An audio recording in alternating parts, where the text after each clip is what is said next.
गणेशोत्सवानिमित्त पंढरपूरच्या फूल बाजारात मोठ्या प्रमाणावर फुलांची आवक आली आहे। त्यामुळे फुलांचे दर जरा पडलेले असले तरी किरकोळ बाजारात हारांची किंमत मात्र वाढली आहे। सोलापुरातला सर्वात मोठा फुल बाजार हा पंढरपुरात भरतो।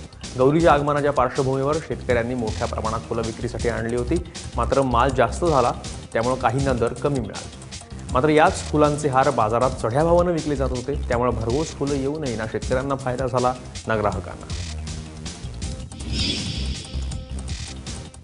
गणेशोत्सवाच्या काळात शहरात शांतता आणि सुव्यवस्था कायम राहावी यासाठी नंदुरबार पोलिसांनी पथसंचलन केलं। गेल्या वर्षभरात शहरात 2दा दंगली झालेल्या आहेत। या पार्श्वभूमीवर कोणत्याही अफवांवर विश्वास ठेवू नका असं आवाहन यावेळेस करण्यात आलं। दंगलग्रस्त भागात शांतता राहण्यासाठी कडक पोलीस बंदोबस्त ठेवण्यात आला आहे। राज्याचे जलसंपदा मंत्री गिरीश महाजन यांनी त्यांच्या मतदारसंघात महाराजस्व अभियान राबवण्याला सुरुवात केली आहे। या अभियानाअंतर्गत नागरिकांना लागणारे विविध कागदपत्र, शासकीय दाखले, रेशन कार्ड हे बनवण्यासाठी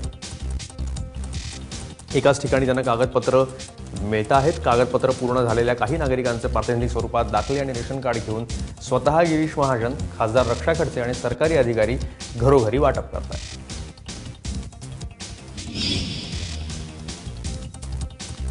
रोड रोमिओंचा बंदोबस्त करावा अशी मागणी करत अहमदनगरच्या पाथर्डीमध्ये विद्यार्थी रस्त्यावर उतरले। वसंतदादा पाटील विद्यालयातल्या विद्यार्थ्यांनी पोलीस ठाण्यावर मोर्चा काढला।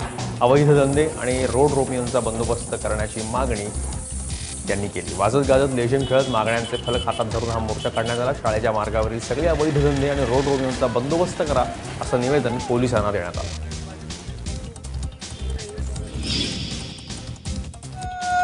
वडोदऱ्यातील आनंद निकेतन कृषी महाविद्यालयातील मुलींच्या प्रसाधनगृहात सापडलेल्या स्पाय कॅमेऱ्याविरोधात चंद्रपुरात निदर्शनं करण्यात आली। अखिल भारतीय विद्यार्थी परिषद आणि भारतीय जनता युवा मोर्चा कार्यकर्त्यांनी शहरातल्या प्रत्येक कॉलेजसमोर निदर्शनं करत ती बंद पाडण्याचा प्रयत्न केला। कॉलेज प्रशासन तसंच पोलिसांना मुलींच्या सुरक्षेबाबत अधिक काळजी घेण्यासाठी निवेदन देण्यात आलं।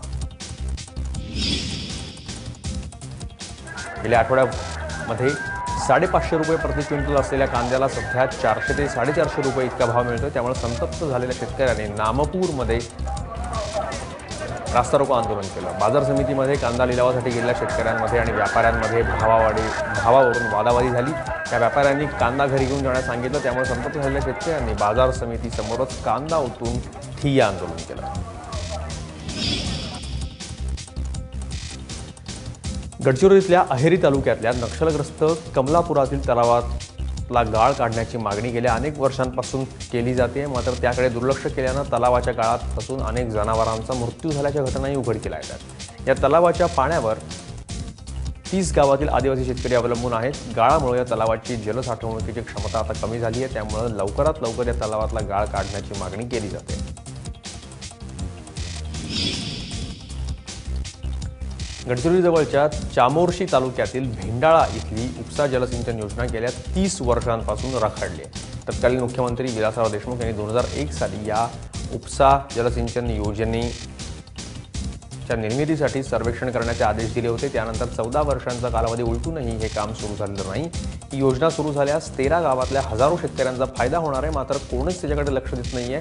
हे काम त्यामुळे रखडलं आहे। ते सुरू करण्याची मागणी करण्यात येते। अकोल्यातल्या शिवडी विमानतळाचं विस्तारीकरण निधी अभावी रखडलंय। या विस्तारीकरणासाठी आवश्यक असलेली डॉक्टर पंजाबराव देशमुख कृषी विद्यापीठाची 68 हेक्टर जमीन हस्तांतरणाची प्रक्रिया पूर्ण झाली आहे, मात्र 34 हेक्टर खासगी जमीन संपादनासाठीचा 109 कोटी रुपयांच्या निधीचा प्रस्ताव शासन दरबारी प्रलंबित आहे। निधी उपलब्ध नसल्यानं खासगी जमीन संपादनाची प्रक्रिया रखडली आहे, त्यामुळे लवकरात लवकर हा निधी उपलब्ध करण्याची मागणी केली जाते। वर्धा जिल्ह्यामध्ये एकाच दिवसात 2 हत्या झाल्यानं खळबळ उडाली आहे। देवळी तालुक्यातील टाकळी गावामध्ये सुमेध आनंद मून यानं टीव्ही पाहत असलेल्या मेव्हणीवर धारदार शस्त्रानं हल्ला केला, तिची हत्या केली। तर पुलगावात जुन्या वादातून गोविंद ठाकरे यांची 5 जणांनी मिळून हत्या केली। या दोन्ही घटनांतील आरोपींना अटक करण्यात आली आहे। सणासुदीच्या काळामध्ये झालेल्या या गुन्ह्यांनी परिसरामध्ये दहशतीचं वातावरण आहे। तुळजापूरच्या सैनिक शाळेमध्ये रॅगिंगची घटना समोर येते। 11वीतील शिकणाऱ्या 5 मुलांनी आपल्याच वर्गमित्राचं एक महिना रॅगिंग केलं। याबाबत पीडित विद्यार्थ्यांना प्राचार्यांकडे तक्रारही केली होती, मात्र त्यांनी त्याकडे दुर्लक्ष केलं। त्यामुळे 5 अल्पवयीन मुलांसोबतच पोलिसांनी प्राचार्यांनाही आता अटक केली आहे। या प्रकरणी दुर्लक्ष केल्याबद्दल न्यायालयानं त्यांना 3 दिवसांची पोलीस कोठडी सुनावली आहे. पिंपरी चिंचवडचा विकास आणि विविध प्रकल्प पाहण्यासाठी जर्मनीचे विद्यार्थी शहरात दाखल झाले. महापालिकेतील सारथी हेल्पलाईन, जलशुद्धीकरण प्रकल्प यासह अन्य प्रकल्पांची माहिती त्यांनी घेतली. शिवाय शहरातल्या अनेक सामाजिक संस्थांनाही त्यांनी भेटी दिल्या. विकासाचं मॉडेल म्हणून ओळखल्या जाणाऱ्या शहराच्या कामकाजाची त्यांनी माहिती घेतली.